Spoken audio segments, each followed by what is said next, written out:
A house with a locked door that shouldn't exist. A family that moved in without knowing the truth. And one teenager who found something that was meant to stay hidden forever. There's a house on Maple Street that looks like every other suburban home. 2 stories, white picket fence, a driveway that leads nowhere special. But Sarah Chen's family didn't know what lurked behind its walls when they signed the lease 3 months ago. Sarah was 17 when she first noticed a door. It was in the basement behind the old water heater, sealed shut with what looked like decades worth of paint and neglect. Not unusual for an old house, but something about it felt different. The way the basement went cold near it. The way shadows gathered around its frame, even in bright daylight. Her parents dismissed her concerns. Old houses have quirks, her mother said, hanging laundry upstairs. Her younger brother thought she was being dramatic for attention. But Sarah had always sensed things other people couldn't. As a child, she'd seen shadows move independently of their sources. She'd heard whispers in empty rooms. Her grandmother called it a gift. Sarah called it a curse. The door consumed her thoughts for weeks. She researched the house's history online, finding public records dating back to 1952. The original owner was a man named Dr. Harold Vance, a psychiatrist who ran a private practice from his home. He'd lived alone for 40 years, never married, no children. He died in 1994, and the house changed hands 7 times since then. No one stayed longer than 2 years. One night, unable to sleep, Sarah crept downstairs with a hammer she'd stolen from her father's toolbox. The basement was silent except for the water heater's rhythmic hum. Her flashlight cut through the darkness as she approached the door.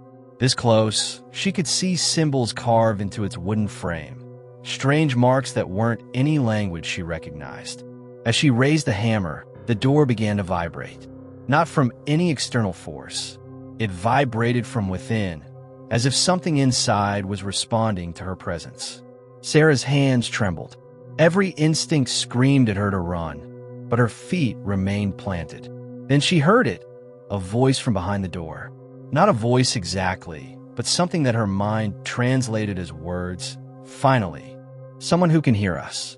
The hammer fell from her hands and clattered on the concrete floor. The vibration stopped immediately. Sarah stood paralyzed, her breath coming in short gasps. She turned and ran up the stairs, her heart thundering against her ribs. She didn't sleep that night. She didn't mention it to anyone, but she knew the truth now. The door wasn't keeping something out. It was keeping something in, and whatever was behind it had been waiting for someone like her. By morning, Sarah had made a decision. She would open the door, not because she wanted to, but because she had to know. Because ignoring it wouldn't make it go away.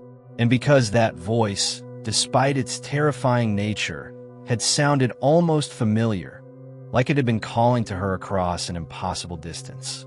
The question that haunted her through breakfast and school and the long afternoon was simple. What would she find when she finally let it out? She opened the door. The room inside shouldn't have existed, and the things she found inside were still very much alive. Sarah waited until Saturday when her parents drove to the city for her mother's medical appointment. Her brother was at a friend's house. She had 4 hours, maybe 5. It had to be enough. In the basement, the door looked different in daylight. Less ominous, somehow, and more tragic. Looking at it now, Sarah realized it wasn't meant to be scary. It was meant to be a tomb, a sealed chamber holding secrets that someone had desperately wanted to keep buried. She'd brought tools, a crowbar, a screwdriver, a utility knife. The paint around the door's edges had hardened over decades into something like stone. She worked methodically, chipping away at the layers, her fingers bleeding from splinters and sharp flakes. After an hour of work, the paint was mostly cleared. The lock was ancient, corroded beyond recognition. When she struck it with the hammer, it broke immediately, falling apart like dried rust. The door groaned as she pulled it open, hinges screaming in protest against the movement. Inside was darkness, so complete it seemed to absorb her flashlight's beam. A staircase descended into it, wooden steps that disappeared into nothing. The air that emerged from the opening was wrong, not cold or hot, but somehow both simultaneously, and carrying a smell like old books mixed with something Sarah couldn't identify. Something organic, something that had been sealed away. Sarah descended slowly, one hand on the railing, the other holding the flashlight before her. The basement above became just a memory. She counted the steps without meaning to. 37 steps into the earth. The room at the bottom was larger than should have been possible. Her flashlight beam caught white-painted walls lined with shelves, and on those shelves were boxes. Hundreds of them, labeled with dates and numbers in neat handwriting. The labels looked recent, despite the layer of dust covering everything. On a desk in the center of the room lay a leather-bound journal. Sarah picked it up with trembling hands and opened it to the first page. The date read, June 15th, 1952. If you're reading this, then I'm dead, and someone has finally found what I've kept hidden. My name is Dr. Harold Vance, and I am not a good man. But perhaps I'm not entirely evil either. Perhaps I was simply a man trying to contain something he should never have unleashed. Sarah sat down in the desk chair and read on. Hour after hour, she read about Dr. Vance's work, his experiments, his obsession, his discovery of something he called the threshold. He'd been researching consciousness and death, attempting to prove that something beyond our reality pressed against the boundaries of our world. And he believed he'd succeeded. The boxes, according to the journal, contained documentation of his final experiments. Case studies, recordings, evidence. But there was something else too. Something he'd kept in the room below this one. Something he'd chained. As Sarah read the final entry, dated the day before Dr. Vance died, the lights in the sealed room began to flicker. Not from an electrical surge, but as if something was learning how to manipulate electricity for the first time. And then, from somewhere deeper in the darkness beyond the reach of her flashlight, she heard it again. Thank you for opening the door, Sarah. Now we can finally be together again. This time, the voice had a face, and that face was wearing her mother's expression. The thing wearing her mother's face called her by name. It knew her entire history, and it explained why her grandmother had really died. Sarah ran. She didn't think, didn't rationalize, didn't try to process what she'd seen. She ran up the 37 stairs, through the basement, up the main staircase, and locked herself in her bedroom, gasping and sobbing. But the door to her room opened anyway. Her mother stood there, still in her clothes from that morning, but something fundamental was wrong with the way she moved. It was like watching someone operate a puppet that didn't quite fit their hands. Don't be afraid, the thing said in her mother's voice. I'm not here to hurt you. I'm here to take you home. What are you? Sarah whispered. The thing that wore her mother smiled, and the expression was all wrong. Too wide, too knowing. I'm what your grandmother was. What your great-grandmother was. We're the ones who hear the voices between worlds. We're the ones the threshold chooses. It moved into the room with movements that were distinctly not her mother's, and Sarah scrambled backward until she hit the wall. But the creature didn't lunge for her. Instead, it sat at the foot of her bed with careful, deliberate movements, as if it was still learning how a human body worked. Dr. Vance found me in 1952, it began. Or rather, he found a piece of me. I've been alive for longer than your species has had language. I exist in the spaces between, in the places where your reality grows thin. He opened a door, and I came through. But I couldn't survive in this world alone. I needed a host, a mind that could hold me without breaking. My grandmother, Sarah breathed. Your grandmother was the first. She was beautiful, Sarah, so full of curiosity. She could hear us, the voices from the other side, and she wanted to understand them. Vance used that. He told her he could show her wonders, and he was right. But he lied about the cost. Once something from the other side bonds with a human consciousness, they become one. The person doesn't die exactly. They just become something else. Sarah felt the floor tilt beneath her. She had a stroke. She died in the hospital. She tried to leave. The creature said sadly. When she realized what she'd become, what I was becoming inside her, she tried to sever the connection. But we were too intertwined by then. Her body rejected the separation. She was choosing between two kinds of death: death by remaining or death by letting go. She chose the faster one. Why are you telling me this? Because I'm tired of existing in the spaces between, Sarah. I'm tired of pressing against the thin walls of your world. Always on the outside, always alone. Vance experimented on dozens of people. 43 of us escaped into the spaces between when our host rejected us. We've been waiting, watching. Your family line has the strongest ability to hear us. Your grandmother was strong, but she was terrified. You're stronger, and you're curious, like she was. The creature stood and moved to the window, looking out at the ordinary suburban street beyond.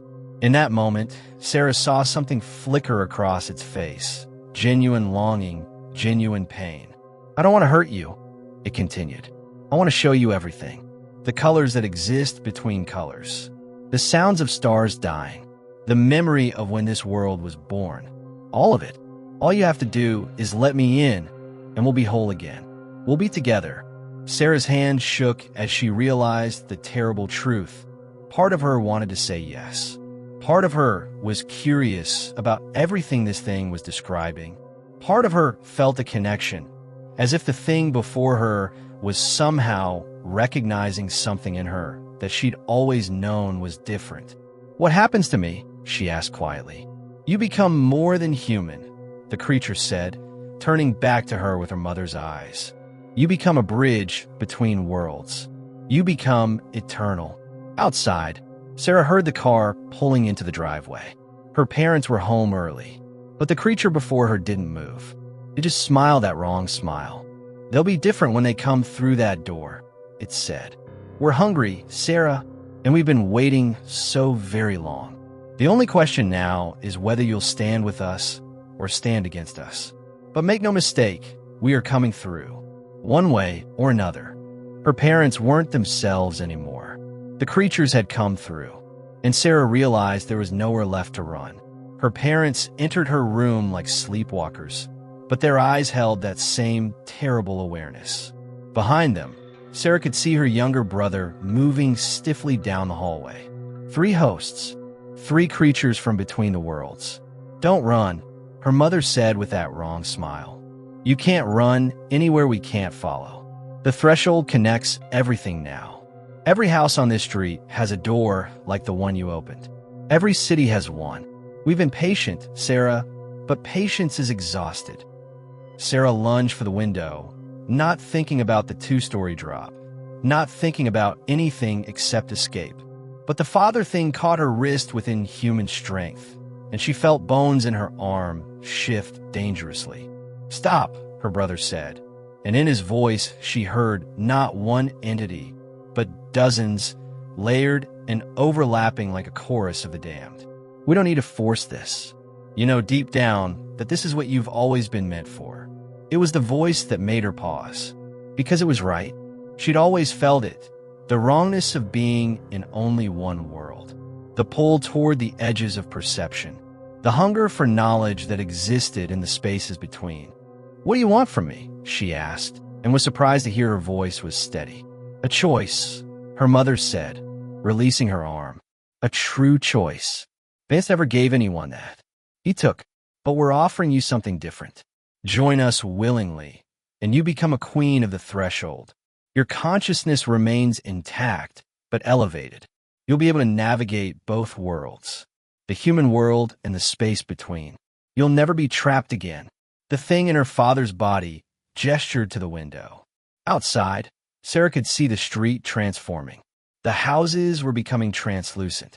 Behind them, in the spaces between their walls, she could see the other reality, a landscape of impossible colors and geometries, populated by vast and terrible shapes that predated consciousness itself. Or, the thing in her brother continued, refuse us. We'll take you anyway, but without your consent.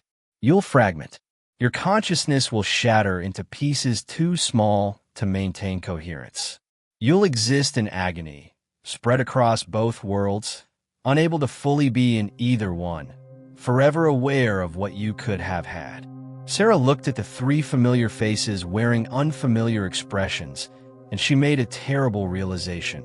She had no good choice. There was no escape. There never had been. The moment she opened that door, she'd sealed her fate. The only variable was how much of herself would survive the transformation. "If I say yes," she whispered, "will it hurt?" "Yes," her mother answered with complete honesty. "It will hurt terribly, for a while. But pain is just the price of transcendence." Sarah closed her eyes. She thought about her grandmother, trying to escape, choosing a stroke rather than remain half-human. She thought about Dr. Vance spending his life in the basement, trying to contain something that could never be contained. She thought about 43 others trapped between the worlds, calling out in the darkness. "Okay," she said, "I'll do it, but on one condition." The three creatures straightened, suddenly interested. "What condition?" her father asked. "You help me find the others. The ones Vance left behind in the spaces between. You bring them back. You give them the choice he never gave them. If we're going to do this, we do it right. No more victims. No more people trapped and suffering." The creatures conferred silently, their borrowed faces going slack. Then her mother spoke. "It will take longer. The work will be harder. But yes, we accept your condition." Sarah opened her eyes and stepped forward. The transformation began not with pain, but with a sensation of expansion, as if her consciousness was suddenly occupying a larger space than her body could contain. She could see both worlds now, simultaneously. She could hear the voices of her family, screaming and transforming around her. And she could hear, from the spaces between, the calling of the others. 43 voices, desperate and hopeful. The girl named Sarah Chen didn't die that night, but the human girl who'd opened the basement door did. What emerged was something new, something powerful, and something committed to a purpose that would reshape the boundaries between worlds. She wasn't human anymore. Her family wasn't human anymore. And in the spaces between worlds, Sarah Chen became a savior to those who'd been abandoned there for 70 years. 6 months after the transformation, Sarah stood in the threshold, that place between places where neither fully existed.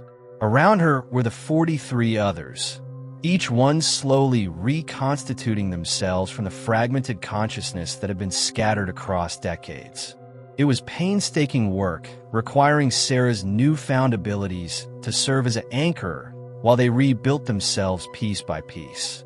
The oldest was Margaret, who'd been lost to the spaces in 1954, barely 20 years old. When her consciousness finally solidified, she wept in gratitude, her form still transitional, not quite physical, not entirely otherworldly. "I thought I'd never be whole again," Margaret said, her voice like wine through empty corridors. "I thought I'd drift forever." "You're not alone anymore," Sarah replied, and she meant it with a depth of understanding that only someone equally transformed could possess. None of us are. Back in the human world, things had progressed differently than the creatures had predicted. Sarah's parents, though they still inhabited their bodies, had become something like intermediaries. They still looked human. They still spoke human languages. But they perceived reality in a completely different way. They could see the structural connections between the physical and metaphysical worlds. They helped Sarah navigate the complications that arose when beings of the threshold tried to integrate into human society. The basement room under the house became a way station. People came to it now deliberately, those who heard the voices, those who sensed the gaps in reality. Sarah offered them the choice: remain human or transcend. Most chose to transcend. 40 years of suffering in the sealed room had proven something. Humans weren't equipped to coexist with the creatures from the other side. Something fundamental had to change. But the creatures, for their part, were also changing. They called themselves the Bridgers now, those who existed in both worlds. And they weren't the hungry, consuming entities that Dr. Vance's experiments had unleashed. In joining with humans, they'd gained something they'd never possessed before: empathy, limitation, purpose beyond mere survival. Sarah spent her nights in the threshold, guiding the others. She spent her days in the human world, attending school. Though her teachers couldn't understand how her grades had become flawless, how her essays seemed to tap into knowledge she shouldn't possess. She was becoming a legend in certain online communities, a mysterious figure who could explain the inexplicable, who knew the secrets of the mind and the spaces between. 3 months after she'd fully transformed, Sarah made a discovery. Dr. Vance's notes had mentioned one more thing, a gateway. Not the doors and houses, but a central gateway that connected all thresholds. If one could find it and open it, both worlds could merge. The separation would end. She showed her parents the reference. Her father, still inhabiting his body, though barely, nodded slowly. The merge will be catastrophic, he said. Billions of humans, suddenly aware of what exists around them. Society will collapse. There will be chaos. Or, Sarah said quietly, there will be evolution. We'll figure it out. Humans always do. Her mother, who'd become something like Sarah's advisor in this new existence, placed a hand on her shoulder. The gesture was still capable of expressing affection, even though human emotions barely described what they felt for each other now. Is this what you want? Her mother asked. To reshape the entire world. Sarah looked out at the normal suburban street. She could see the threshold overlaid on it now, the other reality pressing against the boundary of the visible. She thought about her grandmother, trapped and suffering. She thought about Margaret and the 42 others, reconstituting themselves from fragmentation. She thought about the unknown millions who might be hearing the voices, sensing the truth, slowly going mad because they'd never been given a choice. Yes, she said, I want them all to have a choice. I want them to know they're not crazy. I want the worlds to be honest with each other. Over the next year, Sarah worked with her transformed family and the Bridgers, searching for the central gateway. It took them to places in between cities, to abandoned buildings, to locations that shouldn't exist on any map. And finally, they found it, a library that occupied the exact center of the threshold, containing not books, but pure knowledge, accessible to anyone transformed enough to perceive it. On the day Sarah opened the central gateway, she stood with her parents, the 43 others, and thousands of newly transformed Bridgers, humans who'd made the choice to transcend. Together, they did something no entity from the threshold had ever done willingly. They reached out to those still trapped in purely human consciousness. The merging happened gradually at first, then all at once. People started seeing the threshold in their periphery, hearing the voices of the Bridgers, receiving the gift of genuine choice, remain as you are or evolve. Some refused, many panicked, but many, millions, stepped forward and chose to begin the transformation. The world wasn't destroyed. Instead, it changed. Hospitals began treating threshold sickness differently. Schools started teaching the knowledge accessible in the library. Governments had to reorganize around the existence of an entirely new layer of reality. And Sarah Chen, once a normal 17-year-old girl, stood at the center of it all, not as a ruler, but as a guide. She'd opened a door that was never meant to be opened. But in doing so, she'd given the world something far more valuable than terror. She'd given it the truth. The basement room under the house on Maple Street still existed, but it was no longer sealed. It was open to anyone who needed it, a place of transformation, of choice, of honesty between worlds. In the threshold beyond, the voices sang in harmony instead of isolation. And in both worlds, things would never be the same again.